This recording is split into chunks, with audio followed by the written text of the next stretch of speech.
In fact, one such case in point is also Somany Ceramic. So let's chat with Abhishek Somany, the MD and CEO of the company, joining in on the show right now.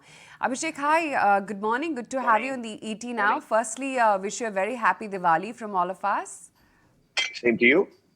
Right. You've reported a 6% kind of increase in your revenue on a year-on-year basis. While your volumes were in line with your peers, your realization and pricing seems to be a little bit better. Tell me what's working well for you and how is it that you're actually, posting this realization uptick? So it's been a little bit of a move on our value-added products.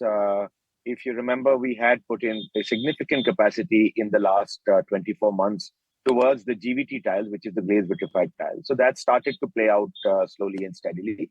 And that is what has helped us, not lower the realization. In fact, it's improved marginally. That's primarily the reason. Good to hear that.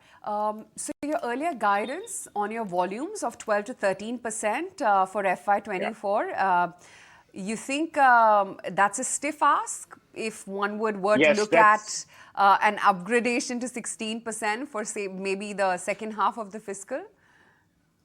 No, I think the first half hasn't gone as per plan, and there has been a tepid demand. The demand is muted, clearly.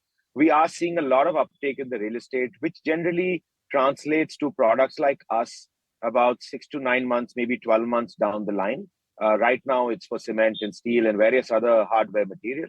So from that point of view, I think the volume targets are looking fairly stiff for the year. The second half, for the Q2, we were hoping for a better Q2 than the Q1, but it was only very slightly better. So the volume ask, we will have to probably revise towards the year. But it's still going to be much better than the industry because the industry is going to remain flat in India.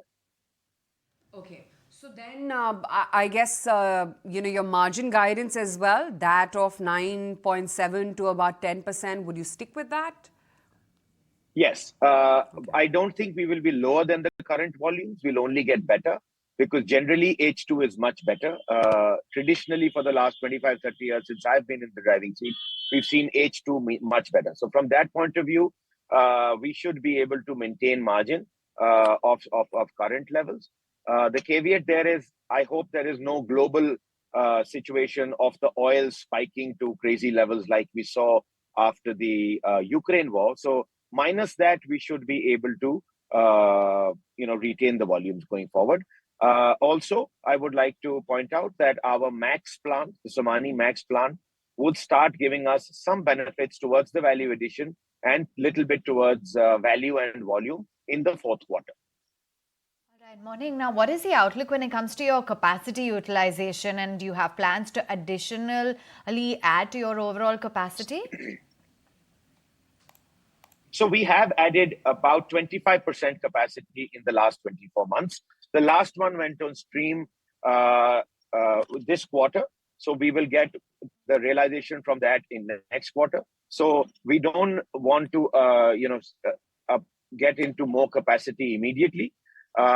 We are currently at about 85 to 88% capacity utilization. We have another 10% headroom there. So I think the next year is we're going to be busy utilizing the excess capacity which we put in. Good to know. And what is the outlook? Because you had written off your investment in NCDs of Shrey Equipment Finance earlier.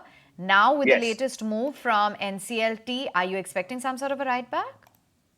Yes, we have heard from them. The details aren't completely there with us, but my team tells me that we should be able to get between 25 and 30%. But I'm not sure. Don't take me on that figure, but I haven't seen the papers on my own. But there is a good positive resolution there in our favor. Appreciate your time. Thank you for joining in, giving us some sort of an insight as to how business is shaping up, as well as what the outlook is when it comes to your earnings.